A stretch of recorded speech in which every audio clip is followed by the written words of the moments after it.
अस्सलाम वालेकुम मेरे दोस्तों, उम्मीद है आप सब लोग खैरियत से होंगे। मेरे दोस्त, आप लोगों के मेरे पास बहुत सारे मैसेज आ रहे थे, जैसा कि अभी एशियन कंट्री के कोविड के बाद से कुछ हालात जो हैं वो नासाज़ हैं। तो आप सब लोग कोशिश कर रहे हैं कि यूरोप की तरफ आएँ, और जिन भाइयों के यूरोप के वीज़े रिफ्यूज़ हो रहे हैं तो वो कोशिश कर रहे हैं कि यार अपने कंट्रियों से निकल के किसी तरह टर्की सेटल हो जाएँ। तो आप ही लोगों के बहुत सारे मेरे पास मैसेज आ रहे थे कि मुर्तज़ा भाई ये बताएँ कि टर्की अगर हम आते हैं तो हमारे पास जॉब अपॉर्चुनिटी क्या होगी, किस तरीके से हम सर्वाइव कर सकते हैं। अभी इस वक्त मेरे पास दो मेरे प्यारे नौजवान मौजूद हैं इस वक्त पुर्तगाल में, जो कि टर्की में काफ़ी टाइम लगा कर आए हैं। तो अगर आप लोग टर्की मूव होने का सोच रहे हैं तो इनसे टर्की के एक्सपीरियंस लेंगे कि क्या आप लोग का टर्की मूव होना ठीक रहेगा और आप लोग वहाँ सर्वाइव किस तरह करेंगे। दूसरा, मैं थोड़ा सा अपने इन दो प्यारे भाइयों के बारे में बताता चलूँ कि इनमें से एक मेरा भाई स्पेन के वीज़े पे फ्रेश पासपोर्ट पे यहाँ पे पहुँचा पुर्तगाल, और अब माशाल्लाह कुछ ही टाइम में इनका कार्ड भी आ जाएगा। दूसरे भाई का मैं आपको इंटरव्यू कराऊँ, ये मेरा भाई जर्मन से, पहले ये टर्की रहे, जर्मन से फ्रेश पासपोर्ट ही समझ लें, क्योंकि एक इनका विज़िट था टर्की का, उसके बाद ये पहला वीज़ा यूरोप का जर्मनी से इंटरव्यू पास कर यहाँ यूरोप पहुँचे हैं। तो हम अपने पहले सेशन में बात करेंगे टर्की के हवाले से, और दूसरा हमारा जो वीडियो का पार्ट होगा उसमें हम बात करेंगे कि किस तरीके से ये अपना वीज़ा अप्रूव करवा के पाकिस्तान से, कराची से यहाँ यूरोप आएँ, और वो भी फ्रेश पासपोर्ट पे। तो आए वीडियो शुरू करते हैं। सबसे पहले मेरे प्यारे भाई, मैं आपसे शुरू करता हूँ। मुझे ये बताएं कि आप टर्की कराची से बिलोंग करते हैं, आप टर्की गए, ठीक है, टर्की में सेटलमेंट के हवाले से गए, तो आपको शुरू में क्या मुश्किलात पेश आई वहाँ पे, और क्या सोच के आप टर्की गए थे? एक्चुअली सबसे पहले आपका बहुत बहुत शुक्रिया कि आपने टाइम निकाल के हमें मौका दिया कि हम जो इंफॉर्मेशन प्रोवाइड कर सकें तुर्की से रिलेटेड। फ़र्स्ट ऑफ़ ऑल, जब मैं तुर्की गया था मैं अपनी फ़ैमिली के साथ ही गया था, और वहाँ पे जाके सबसे जो मेन मसला जो आया था मुझे, वो ये आया था लैंग्वेज बैरियर। ठीक है। वहाँ पे लैंग्वेज बैरियर का बहुत बड़ा इशू है। वहाँ पे जो फर्स्ट उनकी लैंग्वेज है वो टर्किश है, सेकंड उनकी जो है वो फ़ारसी है, थर्ड जो है वो अरेबिक है, और फोर्थ पे जो है ना इंग्लिश आती है। तो वो लोग इंग्लिश को बिल्कुल भी प्रेफर नहीं करते। अगर उनको आती भी होगी तो वो लोग इग्नोर करता है अगर आप उनसे बात करने की कोशिश करें। दूसरी चीज़ ये कि सबसे पहले बंदा वहाँ पे जब पहुँचता है तो ये कहता है कि भाई उसकी वहाँ पे प्रॉपर डॉक्यूमेंटेशन हो जाए। तो डॉक्यूमेंटेशन के हवाले से जो है ना मुझे प्रॉब्लम ये आई थी कि टीआरसी से रिलेटेड, जब मैंने टीआरसी अपने अप्लाई की थी तो वहाँ पे बंदे, आपको पता है कि हर जगह जो है ना वो एजेंट माफिया जो है ना हर जगह है। तुर्की हो, यूरोप हो, कोई भी कंट्री हो, वहाँ पे एजेंट माफिया जो है ना हर जगह है। तो वहाँ पे जो है ना एक भाई जो कि अपने पाकिस्तान से बिलोंग करते थे, तो उनके थ्रू मैंने अपनी डॉक्यूमेंटेशन करवाई थी। तो उन्होंने जो है ना तकरीबन 2-2.5 महीने लगाए, तो उस पे जो है ना उन्होंने मुझे डिच कर दिया। अच्छा। उन्होंने मुझे डिच किया। डॉक्यूमेंटेशन में जो है ना मसले मसाइल आ रहे थे, और मुझे प्रॉपर्ली जो है ना वो कोई भी चीज़ प्रोवाइड नहीं कर रहे थे। तो फिर मैंने जो है ना अपने एंड पे वर्किंग स्टार्ट की। फिर अल्हम्दुलिल्लाह जब मैंने चीज़ें वगैरह देखी तो फिर मेरा जो है टीआरसी बन गया था। अच्छा, टर्की का आपका टीआरसी बन गया। कुछ इसके अहम नुकात बताएंगे प्लीज़ कि क्या ऐसे डॉक्यूमेंट्स हैं वो कि टर्की जो है आराम से आपको टीआरसी दे देता है? देखिए, टर्की में जो है ना आपकी जो मेन चीज़ है, आपका वैलिड वीज़ा पे आप वहाँ पे विज़िट करें। आपका जो है ना पासपोर्ट वैलिड होना चाहिए, आपका वीज़ा वैलिड होना चाहिए। उस वैलिड वीज़ा के बिहाफ पे जो है ना आपकी डॉक्यूमेंटेशन होती है टीआरसी की। फिर जो है ना वो तकरीबन जो है 2 से 3 महीने लगते हैं उस ज़माने में। ये मैं आपको 2020 की बात बता रहा हूँ।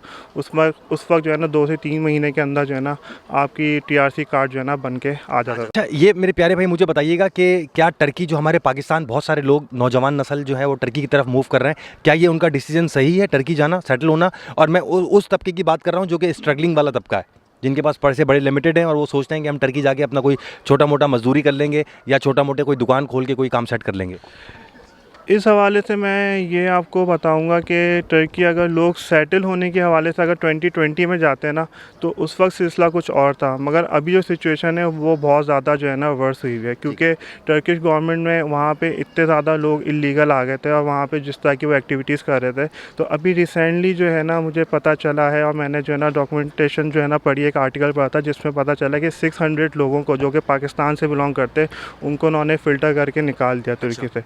तो इस हवाले से अगर लोग ये समझ के आ रहे हैं कि हम तुर्की जाएं, वहाँ पे सेटल हो जाएं और वहाँ पे अर्निंग करें, तो ये टाइम जो है ना बहुत ही गलत है। क्योंकि अब जो है ना तुर्की जो टीआरसी दे रहा है वो सिर्फ जो है ना इन्वेस्टमेंट प्रोग्राम में दे रहा है। इसके अलावा, और वो भी बहुत मुश्किल से, यानी अगर आपकी इन्वेस्टमेंट प्रोग्राम लाइक 2.5 से 3 लाख डॉलर की है तो उस पर वो कंसीडर करते हैं, वो भी इतनी आसानी से नहीं दे रहे टीआरसी। तो जो वैसे ही जाके जो है ना अगर अप्लाई करे टीआरसी, तो उनके लिए तो जो है ना पॉसिबल ही नहीं है कि उनको टीआरसी मिले। और काम काम के हवाले से अगर लोग ये समझ रहे हैं कि वहाँ पे जाके हम कुछ भी मेहनत मजदूरी करके जो है ना वो करेंगे, तो वहाँ पे जॉब जो है ना आसानी से नहीं मिलेगी, बल्कि मिलेगी ही नहीं, क्योंकि लैंग्वेज बैरियर है। और वो लोग जो है ना कंसीडर ही नहीं करते किसी इंग्लिश बोलने वालों को या उर्दू बोलने वालों को। पाकिस्तानियों की इज़्ज़त करते हैं, मगर अगर काम के हवाले से अगर पूछा जाए तो वो कभी भी कंसीडर नहीं करेंगे। उनके प्रेफरेंस ये होती है कि उनको कोई टर्किश बोलने वाला मिल जाए या कोई फ़ारसी या अरेबिक, उसको वो ज़्यादा प्रेफर करते हैं as compared to any Urdu और इंग्लिश लैंग्वेज बोलने वाला। अच्छा प्यारे भाई, ये बात बताइएगा कि आपकी नॉलेज में ये बात सच है कि हमारे लोगों ने वहाँ जाके जो गन मचाई है, उनकी जो ख़वातीन हैं उनके ऊपर हुटिंग वूटिंग करके जो उन्होंने कंप्लेन औरतों ने कंप्लेन की है, उसकी वजह से हमारे लोगों पे पाकिस्तान पे कुछ पाबंदी लगाई है किसी किस्म की? ये बात हकीकत है, क्योंकि हमारी जो पाकिस्तानी गाँव है, जो कि आपको पता है कि गांव देहात से आ जाते हैं, उनको चीज़ों का पता नहीं होता। उनके लिए तुर्की आना ऐसा है कि जैसे वो यूरोप में आ गए। तो उसमें जो है ना जाहिर सी बात है, उनको जो चीज़ें जो नज़र आती है वो उनके जो है ना दिमाग से बिल्कुल बेलातर हो जाता है। वो देख के जो है ना वो बिल्कुल जो है ना अमेज़ हो जाते हैं कि यार ये क्या देखने मिल रही है। तो उन्होंने इस तरह की हर मैंने जो है ना ज़्यादा ये चीज़ें की हैं जो कि लेबर तक का है ज़्यादातर लोगों का ना।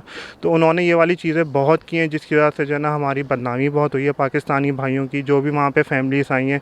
तो लोग पहले जो है ना इज़्ज़त करते थे टर्किश, अब जो है ना ऑब्वियसली इसमें बीच में जो है ना लास्ट ईयर में बहुत बड़ा इसके ऊपर जो है ना कैंपेन चली थी, जो कि वहाँ के लोकल्स ने जो है ना पाकिस्तान के अगेंस्ट जो है ना ये कैंपेन चलाई थी, जिसमें जो है ना बहुत ज़्यादा रिस्ट्रिक्शन जो है ना अब कर दिए। तो इस हवाले से जो है ना ये मामला बिल्कुल हकीकत है। अच्छा, तो फिर मैं इसका निचोड़ समरी यही निकालूँ आपके एक्सपीरियंस के मुताबिक कि जितने भी भाई अभी पाकिस्तान के हालात ख़राब हैं और वो मूव कर रहे हैं कि अपनी फैमिली के साथ या रोज़गार के सिलसिले में टर्की निकल जाएं, तो वो लॉस में जाएंगे, वो प्रॉब्लम में आएंगे। 100% लॉस में जाएंगे। अगर इनके पास जो है ना इन्वेस्टमेंट है इतनी कि वो जो है वहाँ पे जाके इन्वेस्टमेंट करते हैं और सेटल होना चाहिए, दैट विल बी गुड।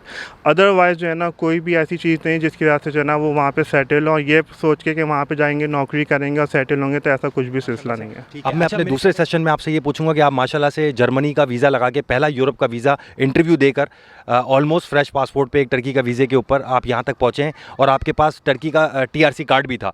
तो क्या आपको ऐसा लगता है कि उस टीआरसी कार्ड के ऊपर आपको बेनिफिट मिला यूरोप का वीज़ा हासिल करने के लिए? नहीं, बिल्कुल ऐसा नहीं है। टीआरसी कार्ड तुर्की के बिहाफ़ पे जो है ना ऐसा बिल्कुल भी नहीं है कि लोग ये समझ रहे हैं कि उनको तुर्की का टीआरसी कार्ड मिला है तो उसके बिहाफ़ पे जो है ना उनको बेनिफिट मिलेगा और यूरोप का वीज़ा लगेगा। वो लोग जो हैं, जो कि यूरोपियन कौंसलेट है, वो जो है ना हमें पाकिस्तानी कंसर्न करेंगी और उसी के बिहाफ़ पे आपकी सारी डॉक्यूमेंटेशन देखेंगी। अगर उनको लगेगा आपकी डॉक्यूमेंटेशन कंप्लीट है, आप वैलिड चीज़ें प्रोवाइड कर रहे हैं, तो उस पर वो करेंगी। अदरवाइज़ जो है ना टीआरसी पे लोग ये ना समझे कि उनको जो है ना यूरोप का वीज़ा मिल जाए। अच्छा, मैंने एक बात मेरे दोस्तों और नोट की कि जिन लड़कों की उम्र कम है और वो ये सोचते हैं कि हम टर्की चले जाते हैं, वहाँ 2 साल का रेजिडेंस कार्ड लेके फिर यूरोप की तरफ आगे बढ़ेंगे, तो मैंने उनको लॉस में देखा है। क्यों? क्योंकि जब भी आपको यूरोप ज़्यादातर वीज़ा देता है तो वो ये देखता है कि सबसे पहले आपके मुल्क के साथ स्ट्रॉन्ग टाइज कैसे हैं। अगर आप टर्की 2 साल के लिए चले जाते हो, आपकी एज कम है और आप वहाँ से जाके कोशिश करते हो, फिर वापस आते हो रेजिडेंस लेके टर्की का और आप यूरोप के लिए अप्लाई करते हो, तो उनको बात समझ में आ जाती है कि यार ये पहले टर्की में कोशिश की, इसने रेजिडेंस कार्ड इसको मिला, वहाँ पे सेटल नहीं हो सका, तो अब ये बहाना कर रहा है यूरोप भागने के लिए, तो यकीनन ये टूरिस्ट वीज़ा अप्लाई कर रहा है, ये वापस नहीं आएगा।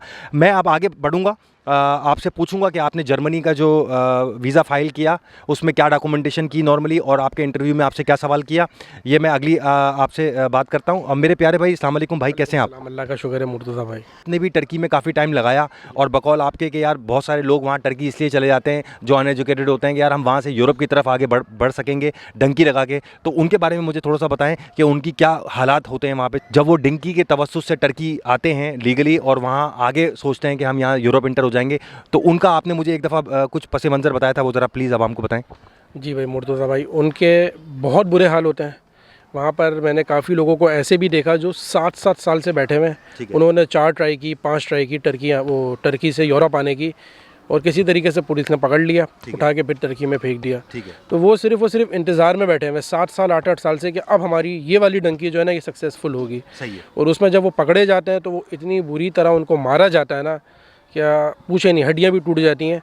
तो वो लोग वहाँ पे सिर्फ वेट ही कर रहे हैं। ठीक है। एंड सेकंड ये है कि भाई वीज़ा फिर ये होता है कि एक अटैम्प्ट में नहीं लगा, आप सेकंड फिर ट्राई कर लोगे, लेकिन ये डंकी वाला रास्ता है वो 7-7 साल से सिर्फ वहाँ वेट ही कर रहा है। ठीक है। अच्छा, आपने कई पढ़े लिखे लड़कों को पाकिस्तानी देखा है और भारत के कई पढ़े लिखे लड़के जो कि जिनके यूरोप के वीज़े नहीं लग रहे थे वो टर्की आए और टर्की से वो कोशिश कर रहे हैं कि किसी तरह, क्योंकि वो टर्की जो है वो रास्ता है यूरोप में एंट्री का, तो वो कोशिश कर रहे थे कि किसी तरीके से वो पढ़े लिखे नौजवान के टर्की से डंकी लगा लें, तो उसमें वो काफ़ी हद तक कामयाब हो पाते हैं।